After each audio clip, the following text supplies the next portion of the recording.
UGC के नए नियम को लेकर देश में बवाल बढ़ता जा रहा है। मंगलवार को स्वर्ण समाज से जुड़े संगठनों ने दिल्ली में यूजीसी मुख्यालय का घेराव किया। नए नियमों को सामान्य वर्ग विरोधी और काला कानून बताते हुए प्रदर्शनकारियों ने इसे तत्काल वापस लेने की मांग की है। वहीं दूसरी ओर बरेली में सिटी मजिस्ट्रेट अलंकार अग्निहोत्री, जिन्होंने यूजीसी के नए नियम के विरोध में इस्तीफा दे दिया था, उनका इस्तीफा सरकार ने नामंजूर करते हुए उन्हें निलंबित कर दिया है। वहीं यूजीसी के नए नियमों के विरोध में 1 फरवरी को भारत बंद का आह्वान भी सोशल मीडिया पर किया जा रहा है। यूजीसी ने देश भर में विश्वविद्यालयों और कॉलेजों में promotion of equity in higher education institution regulation 2026 को लागू किया है। यूजीसी ने 2012 के नियमों में बदलाव और नए नियमों को लागू करने का उद्देश्य से यूनिवर्सिटी और कॉलेज कैंपस में जातिगत भेदभाव को रोकना और सभी वर्गों के लिए समान, सुरक्षित और सम्मानजनक शैक्षणिक माहौल सुनिश्चित करना बताया है। यूजीसी के नए नियम में प्रावधान किया गया है कि जाति आधारित भेदभाव अनुसूचित जात, अनुसूचित जनजात और ओबीसी के खिलाफ होने वाले जात या जनजाति के आधार पर होने वाले भेदभाव को माना जाएगा।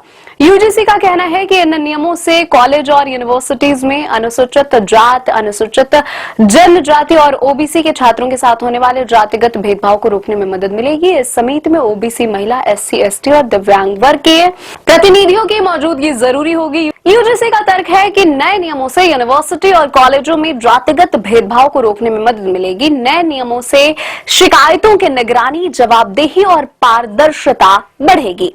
अब जानते हैं कि आखिर यूजीसी के नए नियम का विरोध क्यों हो रहा है।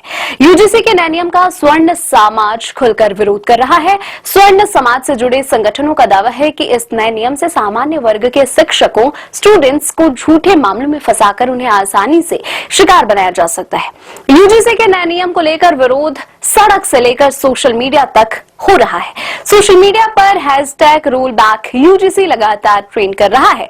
सोशल मीडिया पर इसे काला कानून बताकर विरोध किया जा रहा है। यूजीसी के नए नियम का विरोध करने वालों का तर्क है कि नए नियम के तहत सामान्य वर्ग के छात्रों को संभावित अपराधी करार दे दिया गया है। मशहूर कवि और लेखक कुमार विश्वास ने भी यूजीसी के नए नियमों को वापस लेने की मांग की है।